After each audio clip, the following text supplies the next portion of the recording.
여러분과 인사하도록 하겠습니다. 사랑하고 축복합니다.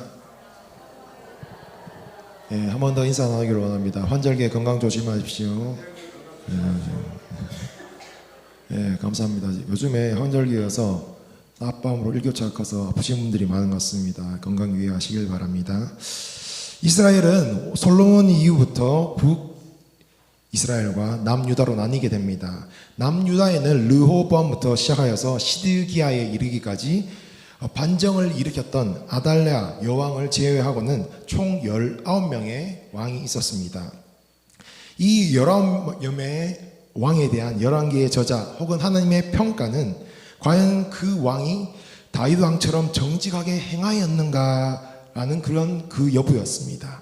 그러나 너무나도 안타깝게도 그 19명의 왕 가운데 단 2명을 제외한 나머지 17명은 모두가 다 다윗처럼 행하지 못하였다. 그런 부정적인 평가를 받게 됩니다. 물론 조금 전에 언급하였던 아달랴 역시 악하기가 이루 말할 데 없는 그런 악한 여왕이었습니다. 그런데 이 11명 가운데 유독 2명만이 다윗처럼 정직하게 행하고 여호와를 경외했다라고 그렇게 성경은 기록하고 있는데 그 사람이 바로 히스기야와 요시야 왕입니다. 오늘 본문에 등장하는 히스기야 왕은 호세아 제3년에 유다의 12번째 왕으로 등극하게 됩니다. 그가 왕이 되게 될 때에 25세였고 29년간을 다스리게 됩니다. 히스기야의 이름의 뜻은 여호와께서 나를 강하게 하셨다입니다. 히스기야의 아버지는 아하스였는데 그는 하나님의 보시기에 정직하게 평가받지 못한 우상 숭배와 온갖 악행을 저지른 그런 악한 왕이었습니다. 그런데 그런 아버지를 둔 히스기야가 어떻게 여호와 보시기에 정직히 행하며 개혁을 단행할 수 있었을까요? 2절에서 보시면 그의 어머니에 대해서 소개합니다. 어머니의 이름이 아비, 그리고 그 아비라는 어머니는 스가랴의 딸이라고 말합니다. 아비는 아비야의 추가경인데 나의 아버지는 여호와시다라는 그런 뜻입니다. 그리고 그녀의 아버지는 스가랴인데 학자들은 그가 이사야서 8장 2절에 나오는 스가랴와 동일 인물로 봅니다. 스가랴는 진실한 증인이며 제사장으로 이사야서에서 소개됩니다. 짐작하건대 히스기야의 신앙은 어머니와 외할아버지로부터 크게 영향을 받았던 것 같습니다. 뿐만 아니라 히스기야 때 이사야 선지자가 있어서 그에게 큰 영향을 받았던 것 같습니다. 어찌되었든 히스기야의 시대에 선한 영향을 주는 사람들이 주위에 있었다는 것입니다. 그런 사람들이 우리의 주위에 있다는 것은 아마도 우리에겐 큰 축복일 것입니다. 여러분들에게는 그런 사람들이 있으십니까? 여러분들이 세상적으로 기쁨이 되고 여러분에게 즐거움을 주는 그런 사람들보다는 하나님의 편에 선 그런 믿음의 사람들을 가까이 하시기를 원합니다. 더 나아가서 우리 모두가 그런 믿음의 사람들이 되기를 소망합니다. 그렇게 서로에게 선한 영향력을 주며 주님의 뜻대로 선하게 세워져가는 우리 영광교회와 성도가 되기를 축복합니다. 3절부터는 히스기야의 통치와 그에 대한 평가가 나오는데 히스기야는 그의 조상 다윗의 모든 행위와 같이 행하였다고 성경 기록하고 있습니다. 즉 하나님께서 뜻하신 대로 행하였다는 것입니다. 그는 여호와 보시기에 정직하게 행하였습니다. 이 말은 여호와 보시기에 옳은 것을 행했다는 뜻이죠. 우리는 어떻습니까? 우리는 때때로 우리가 옳다 여긴 대로 내 마음대로 뜻대로 행할 때가 많지 않으십니까? 제가 청년부 설교할 때도 말한 적이 있는데 우리가 하나님이 미워하시는 그 죄의 중심에는 내가 자리하고 있다는 것입니다.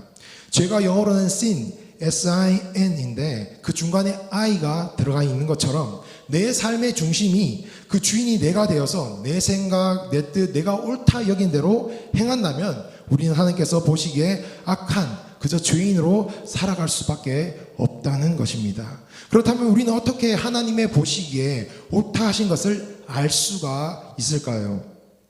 하나님께서 보시기에 옳은 것이 무엇인지는 하나님께서 주신 이 말씀에 기록되어 있습니다. 그러므로 우리 인생은 하나님의 말씀을 주목하여야 하고 그것을 우리 마음판에 새겨야 하며 또 그 삶에 행해야 할 것입니다. 그러므로 히스기야처럼 주께서 인정하시고 세워주시고 동행하여 주시는 여러분의 삶이 되기를 축복합니다.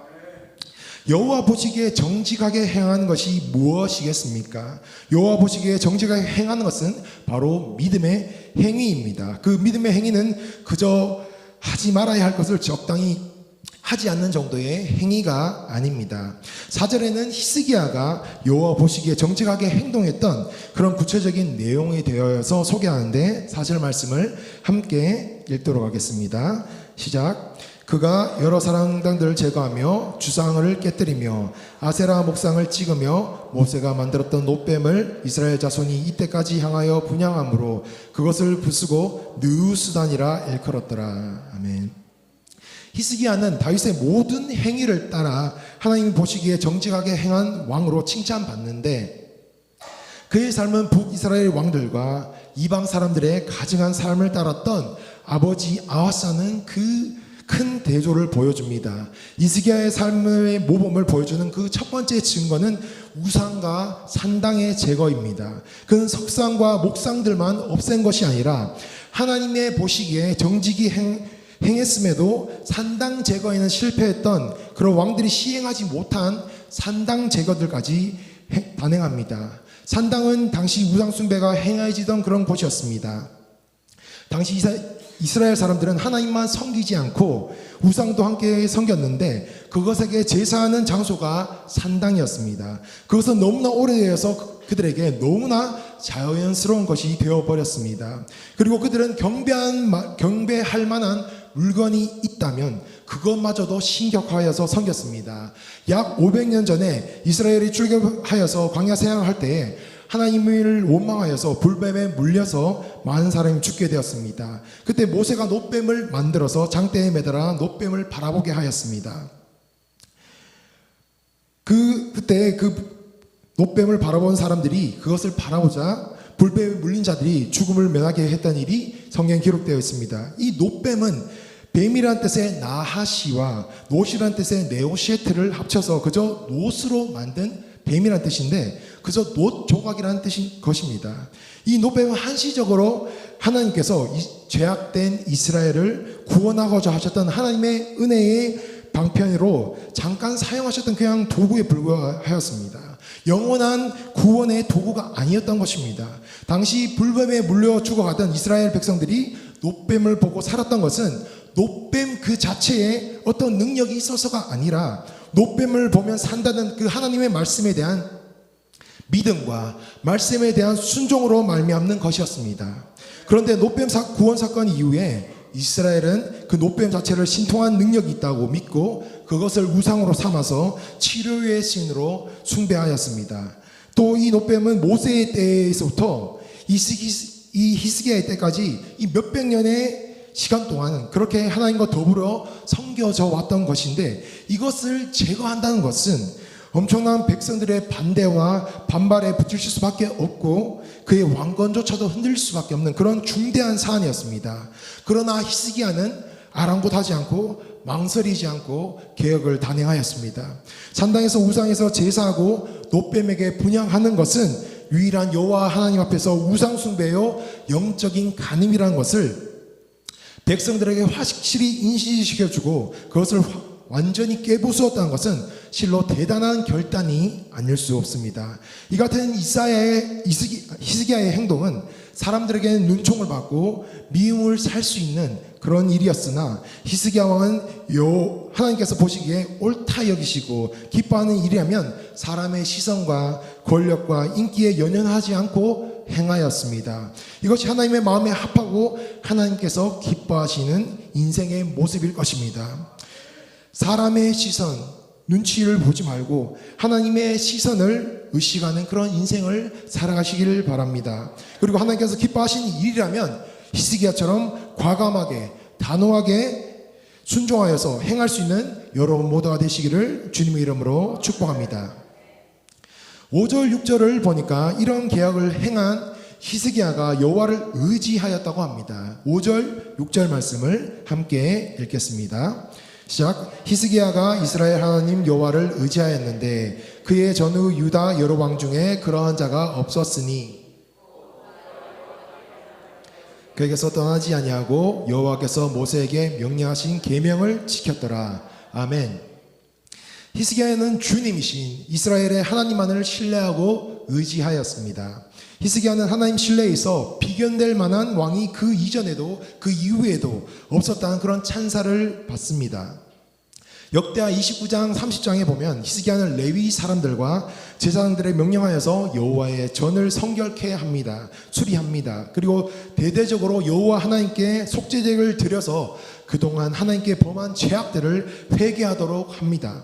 또한 그동안 지켜지지 않았던 유월절과 다른 절기들을 회복하였습니다. 이스라엘의 첫사랑을 회복하였습니다. 그는 백성들이 여호와 하나님만을 경배하고 섬기도록 하였습니다. 히스기야는 여호와와 연합하여서 여호와를 떠나지 않았다고 성경은 기록합니다. 그는 주님에게만 매달려서 주님을 배반한 일이 없었습니다. 6절에 히스기야가 여호와께 연합하여라고 하였는데 이 연합의 원어인 다바크의 의미는 붙들다, 매달리다, 가까운 관계를 유지하다입니다.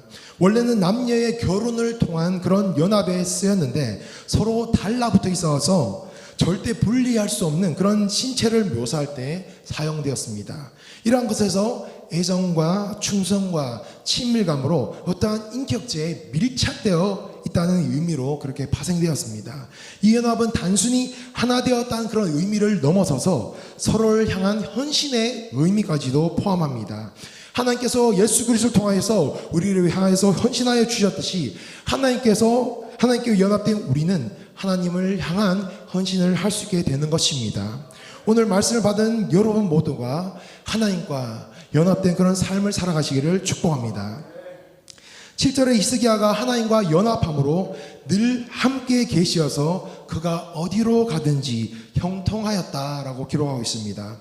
형통하다는 원어로 샤칼인데 원래 바라보다, 이해하다라는 그런 등의 의미를 가지고 있지만 번성하다, 성공하다라는 의미도 가지고 있습니다. 그런데 원어적인 그런 의미를 살펴보면 그냥 단순한 번성이 아닙니다. 이 말은 지혜와 연관된 그런 단어입니다. 샤칼은 현명하게 행동하다, 지혜롭게 행동하다라는 뜻도 가지는데 하나님께서 함께 하시고 하나님의 말씀을 가까이 하면 할수록 이 사람이 지혜로워집니다. 일의 전후 좌우를 알게 되고 일의 본질을 깨닫게 됩니다. 또 그것에 담긴 하나님의 계획과 목적과 뜻을 깨달음으로 그 결과적으로 성공하게 된다는 것입니다. 또한 어디로 가든지 형통하였다 하였는데 여기서 가든지는 나가다의 의미로 쓰이는데 무엇으로부터 나가다라는 의미가 있어서 출애굽의 그 상황에도 사용되었지만 전쟁에 나간다고 할 때에도 이 단어가 사용되었습니다. 그래서 어디로 가든지 형통하였다라는 말은 히스기야가 전쟁에 나갈 때마다 승리하였다는 것을 의미합니다. 그리고 이처럼 히스기야가 전쟁에 나갈 때마다 승리할 수 있었던 것은 그가 하나님을 의지하고 하나님과 연합하여 있었기 때문입니다. 여러분의 삶은 형통하십니까? 세상이 말하는 형통과 성공은 믿는 우리에게 아무 의미가 없습니다. 주님과 연합한 자만이, 다바크한 자만이 주님으로부터 진정한 샤카를 누릴 수 있습니다. 여러분 모두가 주님과 다바크하심으로 주님이 주시는 샤카를 누리시기를 축복합니다. 9절 11절 말씀에 아스루 왕 살만 에셀이 북이스라엘에게 어떻게 행하였는지 기록됩니다. 히스기야 왕 4년에 북이스라엘 왕 호세 왕 7년에 아수르가 사마리아를 에워쌉니다. 그리고 3년 만에 사마리아 성이 함락되었습니다. 그때는 히스기야 왕 제6년이었는데 히스기야는 6년 만에 위기를 맞이한 것입니다. 아수르 왕은 이스라엘 백성들을 사로잡아서 고산 강가에 있는 할라와 하볼과 미대 사람의 여러 성읍에 두었습니다. 그리고 북왕국 이스라엘 땅에는 외국인들 데리고 와서 정착시켰습니다. 이것은 아수르의 정복 정책으로서 정복한 해당 나라의 그 국가의 정체성을 말살시키기 위한 것이었습니다.